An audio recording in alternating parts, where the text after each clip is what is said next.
사랑하는 기쁨의 교회 성도 여러분, 안녕하세요. 오늘은 다 같이 마가복음 7장 1절에서 13절의 말씀을 묵상하도록 하겠습니다. 바리새인들과 또 서기관 중 몇이 예루살렘에서 와서 예수께 모여들었다가 그의 제자 중 몇 사람이 부정한 손, 곧 씻지 아니한 손으로 떡 먹는 것을 보았더라. 바리새인들과 모든 유대인들은 장로들의 전통을 지켜 손을 잘 씻지 않고서는 음식을 먹지 아니하며 또 시장에서 돌아와서도 물을 뿌리지 않고서는 먹지 아니하며 그 외에도 여러 가지를 지켜오는 것이 있으니 잔과 주발과 녹그릇을 씻음이러라. 이에 바리새인들과 서기관들이 예수께 묻되 어찌하여 당신의 제자들은 장로들의 전통을 준행하지 아니하고 부정한 손으로 떡을 먹나이까? 이르시되 이사야가 너를 외식하는 자에 대하여 잘 예언하였도다. 기록하되 이 백성이 입술로는 나를 공경하되 마음은 내게서 멀도다. 사람의 계명으로 교훈을 삼아 가르치니 나를 헛되이 경배하는도다 하였느니라. 너희가 하나님의 계명은 버리고 사람의 전통을 지키느니라. 또 이르시되 너희가 너희 전통을 지키려고 하나님의 계명을 잘 저버리는도다. 모세는 너희 부모를 공경하라 하고 또 아버지나 어머니를 모욕하는 자는 죽임을 당하리라 하였거늘 너희는 이르되 사람이 아버지에게나 어머니에게나 말하기를 내가 드려 유익하게 할 것이 고르반 곧 하나님께 드림이 되었다라고 말하기만 하면 그만이라 하고 자기 아버지가 어머니에게 다시 아무것도 하여 드리기를 허락하지 아니하여 너희가 전한 전통으로 하나님의 말씀을 폐하며 또 이 같은 일을 많이 행하느니라 하시고. 아멘. 오늘 말씀은 바리새인 서기관들의 예수님과 그 제자들의 부정한 손을 씻지 않고 음식을 나누는 것에 대해 비판하는 일을 다루고 있습니다. 이 바리새인들과 서기관들이 예수님과 제자들이 씻지 아니한 손으로 음식을 먹는 것에 대해서 와서 통렬한 비판을 하게 된 것이죠.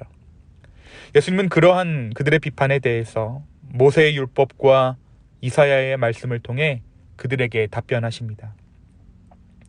당시에 손을 씻는다는 것은 유대인들과 이방인들이 그 차별을 두는, 유대인들이 이방인들과 차별을 두는 거룩과 거룩하지 않음을 구별하는 정결의식이었습니다. 그런데 예수님의 제자들은 이러한 종교 예식에 익숙하지 않았던 것 같아요. 아니면 예수님께서 손을 씻지 아니하시고 나누는 그 일에 제자들은 아무런 말도 하지 않고 그저 동참했는지도 모르겠습니다. 결국 그들은 손을 씻지 않은 채로 음식을 나누게 되고 이러한 제자들의 행동은 소위 거룩한 장로들의 전통을 따르지 않는다는 바리새인들과 서기관들의 질책을 받게 됩니다. 예수님은 이 바리새인들에게 오히려 그들이 삶 가운데 전통을 우선시하여 하나님의 율법을 저버리는 삶을 사는 것을 지적하십니다. 오늘 7장 11절에 등장하는 고르반이라는 것은 하나님께 서원 형태로 바쳐진 예물을 말합니다. 유대인들은 부모에게 드릴 것을 하나님께 헌금으로 드리면, 하나님께 헌물로 그 고르반을 드리면 부모를 부양하지 않아도 된다라고 생각했어요. 그러니까 하나님을 우선한다라는 핑계로 부모님을 제대로 섬기지 않았던 것이죠. 원래 이런 고르반은 하나님을 섬기는 좋은 뜻에서 시작되었지만 점차 유대인들로 하여금 부모 부양을 회피하는 수단으로 악용되었습니다. 즉 부모에게 드려야 할 것을 하나님께 드렸다 하므로 부모도 섬기지 않고 하나님께도 제대로 헌물하지 않는 자신의 사리사욕을 꾀하는 그러한 도구로 이 고르반이 전락해버린 것이에요. 하나님은 부모를 공경하라라고 말씀하셨어요. 그러니까 부모를 공경함으로 하나님께 영광을 돌려라. 부모를 공경하는 것이 나에게 올릴 최고의 제사요 예배다라고 말씀하셨습니다. 그런데 이 고르반을 유대인들이 악용해서 자신들의 욕심을 채우는 것으로 사용했던 것이죠. 그러면서 오늘 제자들이 손을 씻지 않았다는 이유로 이 바리새인들과 서기관들은 예수님과 그 제자들을 공격합니다. 사랑하는 성도 여러분, 오늘 이 바리새인들의 모습이 우리 안에 있지는 않습니까? 우리는 무엇으로 우리의 거룩과 거룩하지 않음을 구분합니까? 우리의 거룩이란 내가 주와 함께 동행하는 것이 거룩입니다. 거룩이라는 말은 내가 주님과 동행하는 것이에요. 그렇다면 우리가 주와 동행하게 된 이유가 무엇일까요? 그렇습니다. 예수님께서 동행을 허락해 주셨기에 예수 그리스도의 값없는 그 십자가의 은혜로 우리는 주와 동행하게 되었습니다. 우리는 거룩하게 되었습니다. 이것은 엄청난 축복이고 값으로 매길 수 없는 귀한 은혜입니다. 그런데 이 거룩을 우리는 우리의 특권으로 여긴 나머지 그 거룩에 대해 나의 기준을 세우고 더 나아가 그 기준으로 다른 사람의 가치를, 다른 사람의 거룩 여부를 우리가 구분하게 돼요.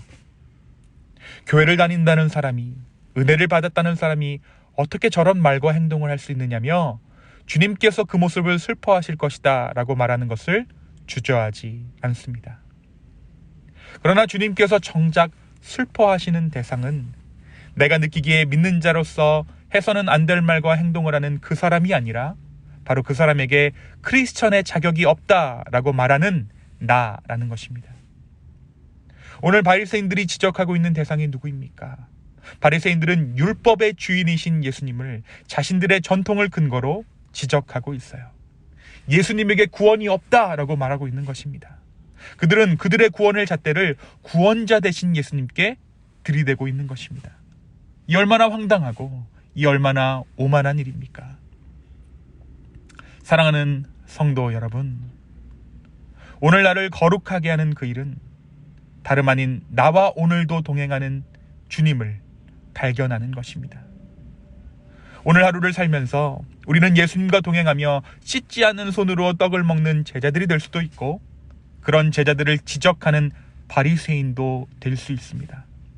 내 신앙적 경험, 교회의 전통을 근거로 우리의 삶을 재단하고 다른 누군가의 삶을 재단하는 바리새인과도 같은 모습도 우리 안에 있다는 것이에요. 예수님은 후에 이 말씀을 제자들에게 설명하시면서 우리 안에 있는 비판의 마음, 수많은 구원의 잣대들이 오히려 우리를 더럽힌다라고 말씀하십니다.